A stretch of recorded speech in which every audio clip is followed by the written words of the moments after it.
दोस्तों, भोजन करने का यह तरीका अगर आप अपनाते हैं, तो हर एक बीमारी से दूर रहेंगे।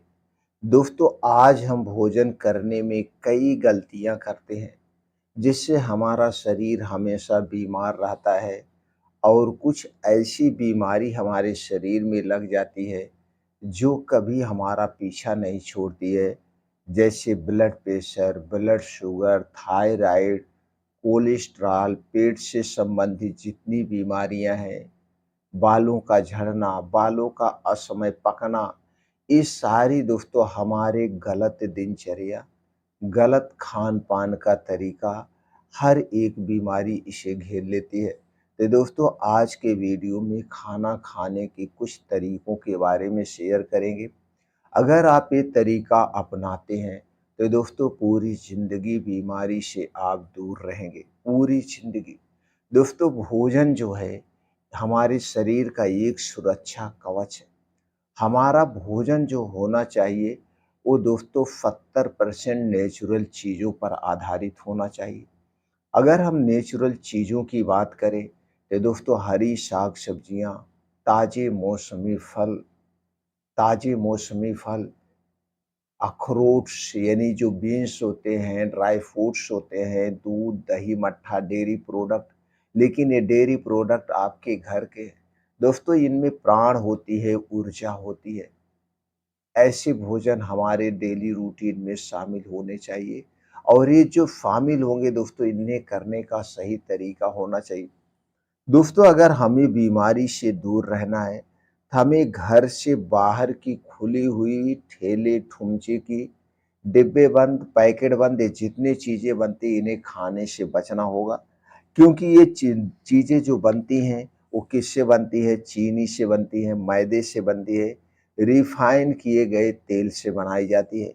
इसलिए हमें इन चीज़ों को कभी नहीं खाना चाहिए। यही खाने से हमारा पाचन तंत्र गड़बड़ होता है, फिर कब्ज़ होती है, गैस होती है, एसिडिटी बनती है। इसे दोस्तों कभी नहीं खाना चाहिए, इससे दूरी बना लेना चाहिए। खाना जब भी हम खाएँ, ज़मीन पर बैठकर अलथी-पलथी मारकर हमें खाना चाहिए।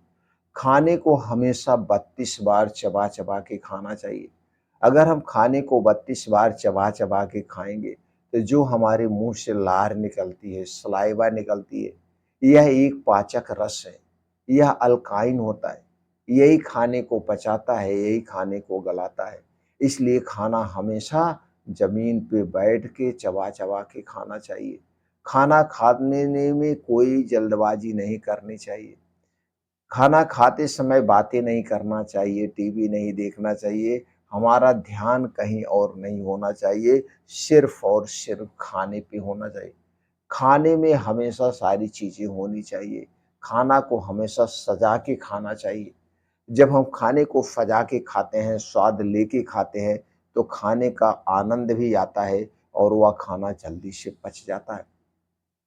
खाना खाते समय पानी नहीं लेना चाहिए, खाना खाने के पहले और खाना खाने के बाद हमें पानी नहीं पीना चाहिए।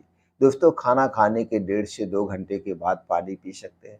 अगर खाना आपके गले में फँसता है या आपकी आदत पड़ गई है खाना खाते समय पानी पीने की, तो दोस्तों गुनगुना पानी पीजिए, 1 से 2 घूँट ही पानी पीना चाहिए, ज़्यादा पानी नहीं पीना चाहिए।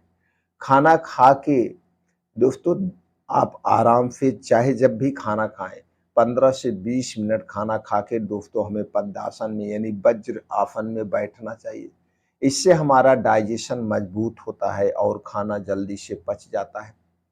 खाना खाने के बाद हमें कोई मेहनत नहीं करनी चाहिए और ना खाना खाने के पहले कोई मेहनत करनी चाहिए। इस बात का ध्यान दीजिए, अगर आप 40 साल के हो गए हैं, तो 40 साल के बाद आप कम से कम खाना खाइए। अगर आपको स्वस्थ और निरोग रहना है, तो 40 साल के बाद हमें कम खाना खाना चाहिए। ज़्यादा खाना खाने से हमें तरह-तरह की बीमारियाँ होती, इस बात का ध्यान देना चाहिए। और दोस्तों, खाना खाने के 2 नियम आप जान लीजिए। अगर ये 2 नियम अपनाते हैं तो कई बीमारियों से दूर रहेंगे। खाना आपको हमेशा दोस्तों सूर्य डूबने के 1 घंटे पहले कर लेना चाहिए। और सूर्योदय के बाद खाना शुरू करिए, यानी सूर्यास्त के पहले अपना खाना निपटा दीजिए।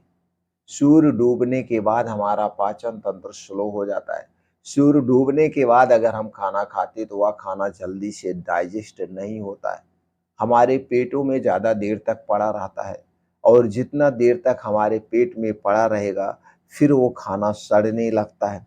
वह खाना सड़ने लगता है, और सड़ा हुआ खाना दोस्तों, सड़ा हुआ खाना हमारे शरीर में कई बीमारियों को जन्म देता है। जैसे रात में पेट का फूलना, रात में गैस, कब्ज, एसिडिटी का होना, रात में बीपी का बढ़ना, और जब बीपी बढ़ती है तो दोस्तों इसका दबाव हार्ट पे पड़ता है, हार्ट अटैक आने के चांसेस बढ़ जाते हैं, ब्रेन हाइमरेज होने के चांसेस बढ़ जाते हैं। अगर आपको रात में होने वाली इन सारी बीमारियों से दूर रहना है, तो रात का खाना सूर्य डूबने के 1 घंटा पहले कर लीजिए। और यह खाना कैसे होगा? यह खाना दोस्तों एकदम हल्का सुपाच्य खाना होना चाहिए। रात के खाने में तली भुनी चीज़ें, गरिष्ठ भोजन नहीं होना चाहिए। कभी ये चीज़ें नहीं होना चाहिए, ना तो कोई सुपर फूड होना चाहिए। रात में हमें ना तो फल लेने चाहिए, ना तो दोस्तों कोई गरिष्ठ भोजन करना चाहिए, एकदम हल्का सुपाच्य।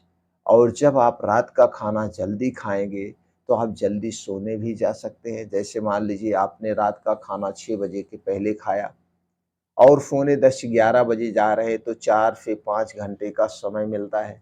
इसी 4 से 5 घंटे के समय में आपका खाना पूर्ण रूप से डाइजेस्ट हो जाएगा। अब आपको रात में अच्छी सी नींद आएगी, रात वाली कोई बीमारी नहीं होगी, और आप दोस्तों ब्रह्म मुहूर्त में उठ जाएँगे। हर एक इंसान को, जिसको स्वस्थ और निरोग रहना है, उसे ब्रह्म मुहूर्त में उठना चाहिए। ब्रह्म मुहूर्त में उठ कर के दोस्तों, हमें सबसे पहले, अगर आपको गैस, कब्ज़, एसिडिटी बन रही है, गैस, कब्ज़, एसिडिटी की शिकायत है, तो 1 से 2 गिलास ऐसे नॉर्मल गुनगुना पानी पी लीजिए। अगर आपका blood pressure, blood sugar, thyroid बढ़ा हुआ है, तो दोस्तों इसी में आधा नींबू निचोड़ सकते हैं। तब आपको 1 से 2 गिलास गुनगुने पानी में आधा नींबू निचोड़ के पीने से दोस्तों ये आपका लीवर डिटॉक्स होगा, आंतें डिटॉक्स होगी, और सारी बीमारियों को ठीक करने में मदद मिलेगी। लेकिन नींबू पानी जब भी बनाना दोस्तों, इसे मिट्टी के बर्तन या काँच के बर्तन में ही बना के पीना चाहिए, चाहे जब पीजिए। इसके अलावा किसी और बर्तन में भी इसे नहीं बना के पीना चाहिए। नींबू पानी, ये सारी चीज़ें पीने से आंतें, लीवर, किडनी सब डिटॉक्स होती है, और दिन भर आप गैस से फ्री रहते हैं, गैस, कब्ज़, एसिडिटी नहीं बनती है। अब आप इसके बाद डेली दिनचर्या से निवृत्त होकर के दोस्तों डेली 2 घंटे का समय निकालिए। 2 घंटे के समय में 6-7 किलोमीटर का मॉर्निंग वॉक करिए, और इसे ज़्यादा से ज़्यादा 20 से 25 मिनट में कवर करने का प्रयास करिए। कवर करने का प्रयास जब आप करेंगे तो आप खूब तेज़ चलेंगे, दौड़ लगाएँगे, और यही ज़रूरी है। तेज़ चलने से, सुबह थोड़ा मॉर्निंग वॉक करने से दोस्तों हार्ट अटैक से हम दूर रहते हैं, पाचन तंत्र स्ट्रॉन्ग रहता है, और शरीर की हड्डियाँ, मांसपेशियाँ मजबूत होती है। और ये सारा काम दोस्तों हमें कहाँ करना चाहिए? सूर्य की रोशनी में, यानी टहलते हुए। सूर्य की रोशनी में विटामिन डी पाया जाता है, जो हमारे शरीर में विटामिन डी की पूर्ति करता है। और डेली हमें मेडिटेशन, ध्यान करना चाहिए। ये सब करके हम दोस्तों पूरी ज़िंदगी स्वस्थ और निरोग रह सकते हैं।